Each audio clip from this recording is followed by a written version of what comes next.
duraan dursee egaa sababa garaagaraatu himamaa jira. Duraan dursee dirooniin jira, rakkoon diroonii kuni jira. Dirooniin dhiibbaa guddaa irraan ga'ee jira, iddoo baay'eetti rukutee jira, meeshaa isaanii jalaa barbadeessee jira. Kanaaf diroonichi hojii hojjate qaba jechuudha. Gama biraatiin namoonni sana qofaa miti tarii amma gara tokkoon araarris yaadamaa jira. Maaliif Ameerikaanii duubatti deebi'aa naannoo Amaaraa keessaa baha. Naannoo Tigraayitti galaa. Naannoo Tigraayitti yoo galtanii achiin booda warra dirqisiisnee gara araaratti finnaa jedhanii waadaa galaniifi jedhanii jiru. Zaadiq Abrahaa conflict zone kan jedhamu miidiyaa tokko wajjin akka dubbatetti araarri yeroo gabaabaa keessatti hin geggeeffamaa jedhee jira. Gama biraatiin UN'dhaas kan ba'aa jiru wanti dhagahamaa jiru Olusegun Obasanjo ammallee marii ittuma deemaa jira. Gama biraatiin Olusegun qofaa miti kan marii kana geggeessaa jiruu fi kan araara kana buusuudhaaf tattaafachaa jiru warri biraas qaamoleen biraa informaalii jidduu deemaa jiru jedhamee jira. Kanaafi araarichi jira jedhamee yaadama. Hundumaafiyyuu haga ammaatti wanti ifa bahee mul'ate hin jiru. Haa ta'u malee waraanichi amma har'a naannoo Soqotaatti geggeeffamee jira. Naannoo Soqotaatti waraanni gaafa geggeeffamu waraana sana irratti warri Tigraay amma tokko miidhanii jiru jedhu warra Amaaraa. Haa ta'u malee Soqotaan gara hundumaaniyyuu itti marfamee jira jedhama. Kanaaf amma akka ilaalaa jirrutti dura Gaashanaayyuu kan qabatanii ture, Laallibalaa kan qabatanii ture, amma deebisanii gadhiisuun oolle warri Tigraay. Kanaaf loltuun mootummaa qabachuu hin oolle. Isaan lamaan kana sanaan alas gara bahaatitti hanga Waajjaa Xummuugaa galanii jiru. Kanaaf lafa Tigraayittis galuudhaaf tattaaffiin godhamaa jira. Keessattuyyuu humni addaa Affaarii fi loltuun biyyattii akkasumas kan Amaaraa sana yaalaa jiru jedhamee jira. Kana keessatti egaa loltuun hedduminaan humna addaa Affaar jedhamanii humni addaa Affaarii hin jiranii. Yoo jiraatanis baay'ee xinnoodha. Yoo loltuu 2,000-3,000 hin caalledha. Humni addaa Affaar suni garuu amma humna addaa Affaar ta'ee kan lolaa jiru Eritiriyaadha jedhamaa jira. Isaan asabirraan galaniiti wayyaa humna addaa Affaarii uffatanii achiin booda gowwoomsanii achi keessan humna addaa Affaar fakkaataniiti kan isaan lolaa jiran jedhameera. Kanaaf waan guddaa kan geggeessaa jiranii fi badii guddaa yookiin immoo miidhaa guddaa kan geessisaa jiran isaani jedhameeti kan dubbatamaa jiru. Kanaaf waraanichi kun amma sadarkaa sadaffaa kanaanii garamitti akka deemu beekamaa jiru. Haa ta'u malee warri Tigraay hagalee gamne oliinii duubatti fiigaa jiru yookiin dheessaa jiru. Kanaaf waan ta'u ganaa laallaa garuu yoo dhuguma araarri sun jiraatee isaan Tigraayitti galanii achiin booda Tigraayin yoo Tigraay irratti qubatanii achiin booda arrangementiin tokko ta'e saniin booda laallaa. Haa ta'u malee international community'n ammaan achi mootummaan Abiyyi deebi'ee Tigraay galee Maqalee qabatee uummata kana hin tasgabbeessa kan jedhu abdiin hin jiru. Sana hin godha'uu ta'ee international community'n ittiin dhiisu. International community'n guutumatti dhimma kana keessa galuu qabnaa jedhee murteessuu danda'a. Neetonis kana dhimma kana keessa galuu ni danda'a. Kanaaf wanti as deemu walumaanuu ilaallaa. Jidduu kanatti torban dhufu kanaa fi saniin booda wanti ta'u hundumtuyyuu waan as deemaa jiru kana hin mirkaneessaa jedhamee dubbatama. Kanumaan oolmaa Oromiyaatti deemnaa. Oolmaa Oromiyaatiin mariin PP Oromiyaa dhumee jira. Abbootiin ni araaramna. ABO'n hin araaramnu jedhanii jiru. Kanaatu jira. Egaa mariin kunii naannoo Amaaras keessatti mari'atee jira. Keessattiyyuu bilchiginnaan Amaaraa bal'aa cufataniiti kan isaan mari'atanii maal akka murteessan hin beekamu. Haa ta'u malee baay'inaan murteessuu danda'u jedhanii kan yaadanii araarri wanti jedhamu hin jiru jechuu danda'u jedhamee jira. Araarri wanti jedhamu hin jiru. Araara jettanii nutti dhufinaa nuti yeroo mo'achaa jirrutti araara jechuuni maaliif barbaachise jechuudhani murteessuu danda'u jedhamee yaadamaa garuu jala muranii kana murteessan kan jiru nageenye garuu kan Oromiyaa nageenye jirra. PP'n Oromiyaa egaa akka naannootti irratti mari'atanii jiru.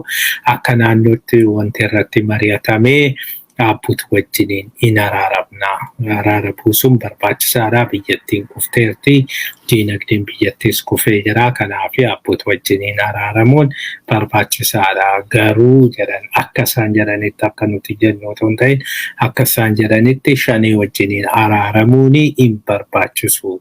Maaliif isaanii shiftaadha. Shiftaa waan ta'aniif shiftaa wajjin araarri wanti jedhamu hin jiru. Kanaaf isaanii sagalee gadi qabannee otoo homtuun nagayinii barbadeessuu qabnaa jedhanii murteessanii Oromoo dhagaye egaa. Warra si bulchina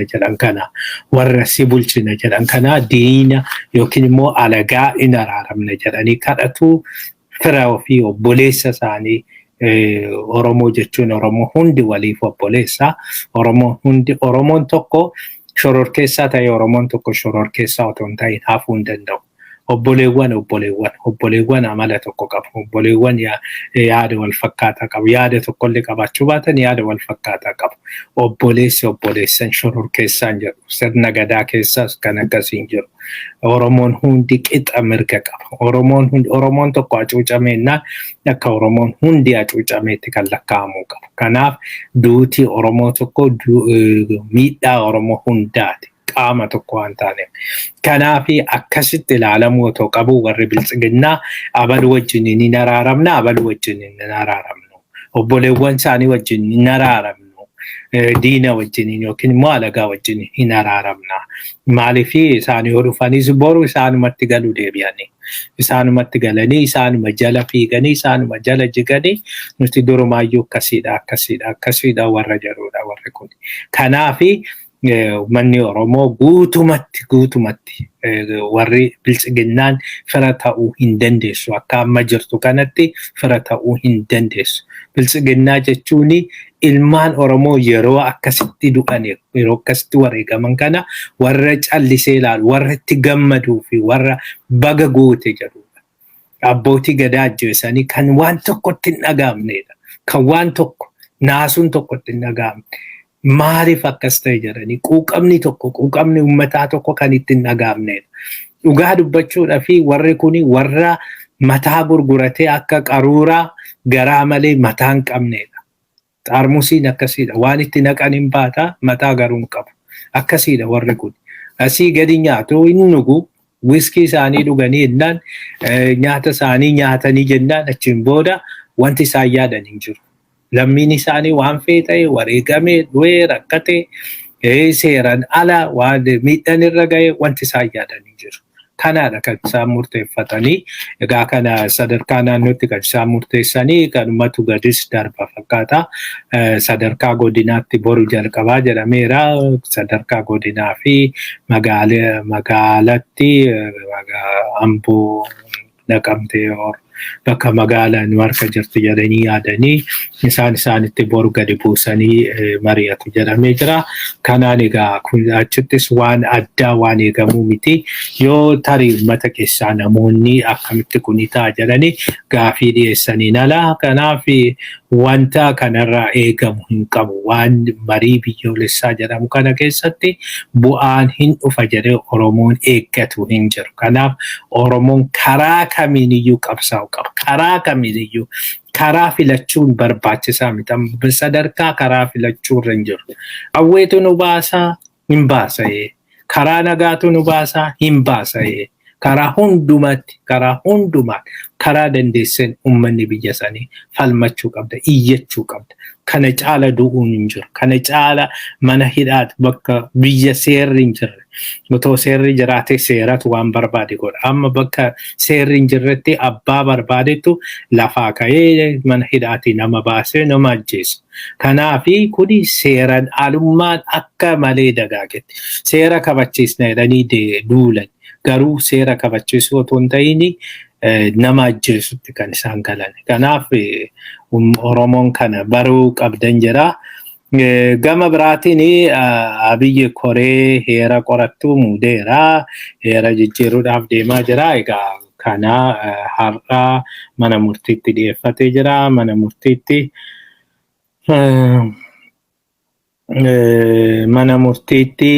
dhiyeessee jira. Mana murtiitti namoonni inni dhiyeesse kuni namootuma egaa Oromoo fakkeessuudhaaf muudeedha. Keessattuyyuu Oromoo fakkaatanii jireeti kan muude seera qorattuu yookiin egaa mangist axxaarii moo akka axxaarii jedhama akkas jireeti kan inni fide. Isaan keessaa egaa addee Dastaa Gabruu Magarsaa haga akaakayyuu himanii Oromoodha jechuudha fi Dastaa Gabruuti ishini kan egaa abukaatoo turte akka dhageenyetti abukaatoo turte dubartiin kuni amma achi kaateeti asirratti filatanii. Lammaffaa Bashaada Gammachuuti innis abukaatoo ture jedhanii Dastaa Gabruu duraanii haadha seeraa turte amma ishiinis jijjiiramtee galtee. Dabbaba Haayila Gabreel innis achi keessa filatamee jira. Charna Tordofaa innis baay'ee beekamaadha. Abukaatoo beekamaadha namni kunis. Mitikkuu Maaddaa innis gara kibbaa kana fakkaata. Abdiyaaziz Ahmad inni Somaaleessa jedhamee jira. Egaa namoota kana akka heera qoratanii jireeti kan inni muude. Heera qoratu kana keessatti warri kun akka teeknikaalii galanii teeknikaal ta'anii kan galan yoo ta'u hojii teeknikiiti kan isaan hojjetanii.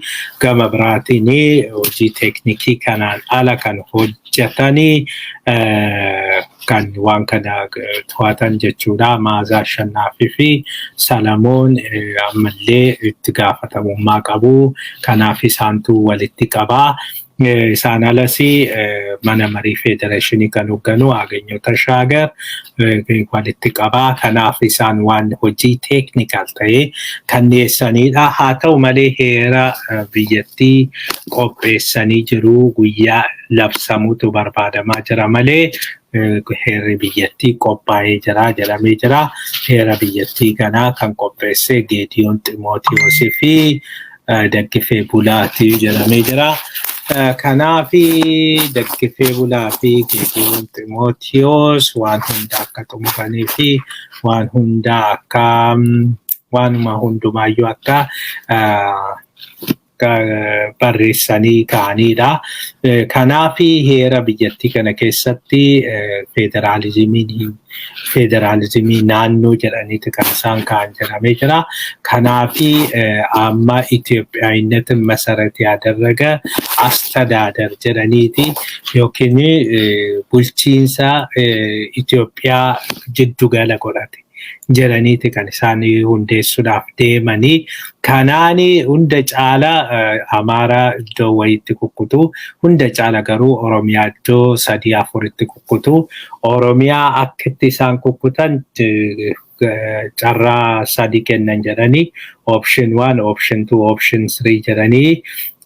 Option 1 Shawaa guutumatti Finfinnee jala galchuudha. Shawaa guutumatti Finfinnee jala galchanii Wallaggaa, Jimmaa, Ilubaaboor kallattii bakka tokkotti walitti fiduudha.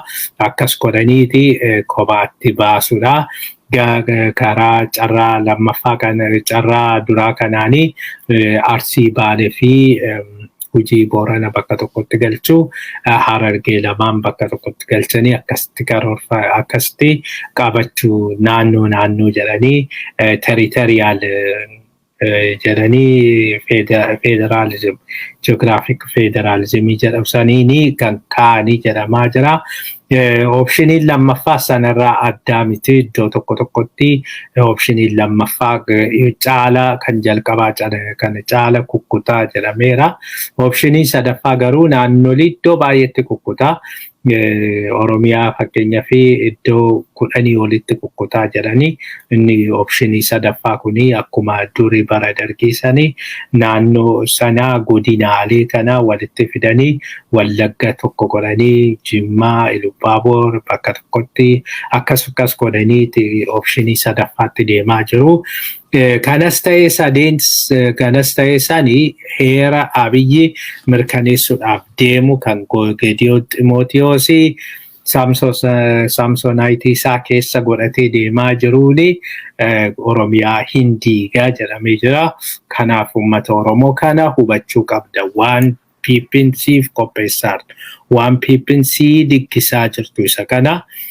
PPN heera kana jijjiirtee heera isuma isa duraa sanirra waan baay'ee jijjiiramaa federaalizimii kan naannoo afaan irraa yookiin eenyummaarraa jijjiiranii gara ji'oogiraafiitti jijjiiruu sanaan alaa naannoleen hunduu afaan Amaaraa barachuu qaba jedhanii jiru. Dirqama suni kompalsarii ta'a afaan Amaaraa barachuun isas fidaa jiru. Hiree ofii murteeffachuu haga fottoquu guutumaan guutuutti haqama. Kana keessa haqee jira. Siistamichi paarlaamentarii otoo hin ta'in pirezidaanshaalii ta'a. Kanas akkasitti qopheeffatee jira jedhanii jiru.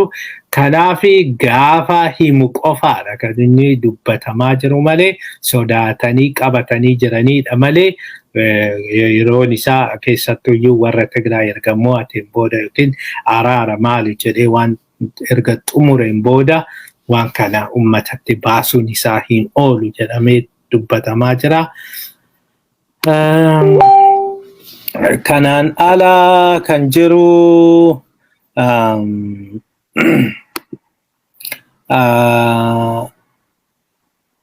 Wallootti namoonni 17 ol ajjeefaman jira. Amma akkan qulqulleeffadheetti galgala kana nama 17 otoo hin ta'in namni ajjeefame nama 28 jedhamee jira. Nama 28 nama Walloo jiru nama 28 hiriira galchaniiti fixanii reeffallee kaasuu dhoowwanii jedhama. Sababiin isaa shaneedha jedhaniiti jedha.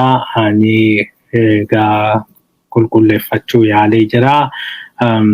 Kanaafi kana nu dabarsii jedhaniiti kan natti erganii nama tokko tarii boruu hin galchina jennee yaanna. Achuma waan ta'ee naannoo sanitti waan deemaa jiru nu hubatee akka nutti himuu gaafannee jirra. Kanaafi dhalataadhuma naannoo sanii galchina. Hundaafiyyuu kun egaa hedduu nama gaddisiisa. Nama 28 guyyaa tokkotti dhabuun hedduu waan nama aarsudha, waan nama gaddisiisudha. Biyyattiin sun egaa extra judicial killing ammallee taanaan waan hin oolle waan hin hafne waan tokkoon isinitti hima. Wanti kun har'aa fi ajjechaa fakkaata. Har'aa fi uummata kana waan miidhan, har'aa fi uummata kana mataa uummata Oromoo waan cabsan itti fakkaata. Garuu dhugaan jiru hin cabu. Oromoon hin cabu. Hin cabus Oromoo kuni dhiigni ijoollee kana dhiigni lammii keenya bilisummaa dagaagsa. Bilisummaa dagaagsa malee uummanni kanaan mataa gadi qabatu, uummanni kanaan cabee hafu hin jiru. Kuni walumatti waan inni fidu gaafa tokko itti gaafatamuu hin oolu.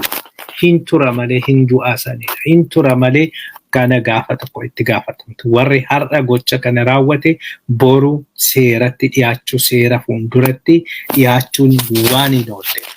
Kanammoo amma jalqabee jira. Manni murtii addunyaa Abiyyi mana murtii addunyaatti dhiyaachuudhaaf kun guyyaa irratti mari'achaa oolle.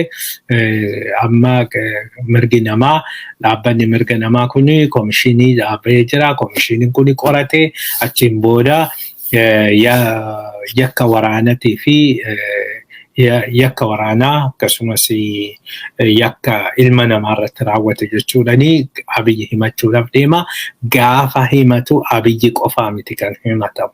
Hundi isaa warri har'a nama nagaa kana. Nama nagaa hin ta'in maaliif otoo loluun qabame? Otoo lolu qabamee jennaani erga qabameen booda namni kun booji'amee jira, seera jala jira, seeratti dhiyaata, seeratu itti murteessa malee lafaa ka'anii manaa baasanii mana hidhaati baasanii ajjeesu tasuma waan hin malleedha. Kuni waan biyya lafaarra biyya seerri hin jirreedha. Seera maalii eegsisus? Akkamitti seera maaliitiin kan bulaniif? Seera maaliitiin mootummaa kan jedhaniif? Mootummaa jechuun xinnoo waan mootummaa isa elementii isa gadaanaa uumuudha. Isa gadaanaa qabaachuudha. Seera eegsisu seeratti nama seeratti dhiyeessanii seerri akka itti murteessu gochuun isa dhumaati. Elementii mootummaa keessa jechuudha. Mootummaan kana gochuu hin dandeenye mootummaa miti shiftaadha. Shiftaa kan jedhamu waan seera hin qabneef, waan seera hin eegneef, waan seera isaa malu hin fudhanneef. Kanaafi kan raawwatan mootummaa shiftaati. Mootummaan shiftaa immoo mootummaadha ofiin jechuu hin danda'u. Addunyaarra deemee immoo hin qaana'u mootummaa dimokiraatawaa karaa dimokiraatawaan filatame mootummaa jechuun dimokiraasiin haafu. Dikteetariin numa jira dikteetarii. Garuu akka dikteetarii tokkotti yoo seeratti dhiyeesse hin du'a. Seerri yoo seeranoo itti murteessan hin du'a warra kan. Maal inni nama qabanii lafaa ka'anii mana hidhaati baasanii ajjeesuun. Kuni waan hin malleedha. Garuu dhiigni ijoollee kanaa gaafa tokko hunda isaanii xaragee nyaata. Amma hundumtuyyuu akkas godhanii dhumarra badiin taane keessa galanii. Gaadaafiin akkasitti bade. Albashir akkasitti mana hidhaatti tortoraa jira. Egaa kanumaan gara oolmaa addunyaa deemna. Oolmaa addunyaatiin United Arab Emirates fi Misiriin wal lolanii jiru. Egyptii jechuudha. Amma lola hamaa keessa galuu akka jiranidha kan dhagahamaa jiru. Misiriin fi United Arab Emirates dubbiin isaanii immoo Itoophiyaa wajjiniin kan wal qabateedha. Sanaan alasii Turkii wajjiniin kan wal qabateedha. Amma United Arab Emirates kophaa bahuudhaaf waan taatu fakkaata. Misiriin agammaa Saudiin Omaan taane yookiin Omaan goone Saudiin gara lamaan iyyuu hin jirtu garuu deemtee Misiriitti riqachuun ishiin oolu. United Arab Emirates amma adeemsi ishii biyya baay'eetti hin tolle. Keessattuyyuu Turkiitti hin tolle. Turkiin egaa Turkii fi Misiriin karaa baay'eedhaan wal lolaa turani. Turkii fi Misiriin duraan dursee Turkiitti yeroo revolutionii geggeeffame achiin booda dimokiraasiin dhufu Turkii keessatti kan Muslim Brothers Misiri keessatti Misiri keessatti kan Muslim Brothers gargaaraa ture Turkiidha. Turkiin erga siyaasii Misiri wajjiniin yoo isaan aangorraa ari'amanii yeroo yookiin jeequmsaan waggaa tokko erga bulchaniin booda gaafa aangorraa bu'anii Misiriin Al-Sisiin Erdogan wajjiniin walitti bu'anii achiin booda baay'ee walitti bu'eenya hamaa keessa galanii ture. Sana booda dhimma Liibiyaa irratti wal lolanii Liibiyaa irratti Bengaazii kan to'atee jiru Abdallah Haftar Misiriidhaan gargaaramaa. Yeroo sanitti Misiriin United Arab Emirates sii jira jetteeni achiin booda kan mootummaa jiddu galeessaa kan addunyaan guutuun international community'n deeggaru isa immoo Turkiitu deeggaraa ture. Kanaani diroonii isaanii walitti argisiisaa turanii. Dirooniin Turkii diroonii United Arab Emirates rukutaa turte. Kan Arab Emirates kan Turkii rukutaa turte. Haala sanaan Liibiyaa keessatti wal waraanaa turanii. Amma garuu inni suni dhaabbatee kan mootummichi jiddu galaa ergaa mo'ateen booda amma deebi'anii Turkii fi Yuunaayitid Arab Imireetiin hiriyaa akkamii ta'anii jiru. Sanaan alas Itoophiyaa wajjin walitti dhufeenya gaggeeffatanii jiru. Itoophiyaa keessatti egaa investimentii guddaatu kennamee fi lagaarii real estate guddaan biliyeena hedduun akka raawwatanii kan godhamee fi hunda caala isheen kan gammaddu biyyoonni akka jeeqaman gochuudhaanii biyyoota jeeqamanii biyyoonni diinagdeen isaanii walumaa galatti addunyaa irratti wanti isaan qaban hundi akka barbadaa'u gochuudha. Sumaalee kan bittinneessite biyyattii Yuunaayitid Arab Imireet jedhamtu kanaadha. Ammas biyya keenya bittinneessuuf diiguu fi guutumatti biyyattiin sun akka mataa ol hin qabannee gochuudha fi namticha daa'ima egaa sammuun sirrii yaaduu hin dandeenye dhiifama ootizimii jechuun dhuguma ootizimii qabaachuu danda'a. Dhiifama warri rakkoo akkasii yookiin daa'ima akkasii qabdanii namtichi nama sammuun isaa ritaayirdii wayii fakkaata. Isa kana daa'imee Abiyyi kana qabatanii achiin booda waan hundumaayyuu diiguu, waan hundumaayyuu barbadeessuu, waan hundumaayyuu diinagdee biyyattiis walitti dhufeenya uummattootaa qabeenya biyyattiiti jedhamee kan yaadamu inni guddaan tokko walitti dhufeenya biyya uummattootaati. Sun hundi diigame amma yeroo barbaaddetti gargaarsa irraa dhaabdii, yeroo barbaaddetti gaafa inni waa argatu gargaarsa irraa dhaabdii, inni gaafa immoo wayyaaneen humna argattee gaafa wayyaaneen miidhamtu wayyaanee gargaaraa turte wayyaanee akka qabatamaadhanii qarshii kennitee fi akka deebi'anii ijaaraman gootee akka naannoo Tigraay ba'anii dhufan gootee jirti. Erga isaan Finfinnee qabachuudhaan tattaafatan immoo liqaa Abiyyi Chaayinaadhaa kaffaltee Chaayinaanii diroonii ishii akka kennituuf gootee diroonii Chaayinaati baay'inaan kan warra Tigraay miidhe. Kanaan gara lamaaniyyuu taphatte. Kana jechuun egaa waan keessaa argattuutu jira. Keessattuu yoo wal waraanan biyyattiin dadhabaa deemti. Gama biraanii Ameerikaan WBO fi TDF akka gargaartu gaafatamtee jirti. Gaazexaan Washington Examiner jedhamu tokko Siiriyaa fi Abiyyi Bashar al-Asadiitii fi Abiyyi gaafatee wal bira qabee jira.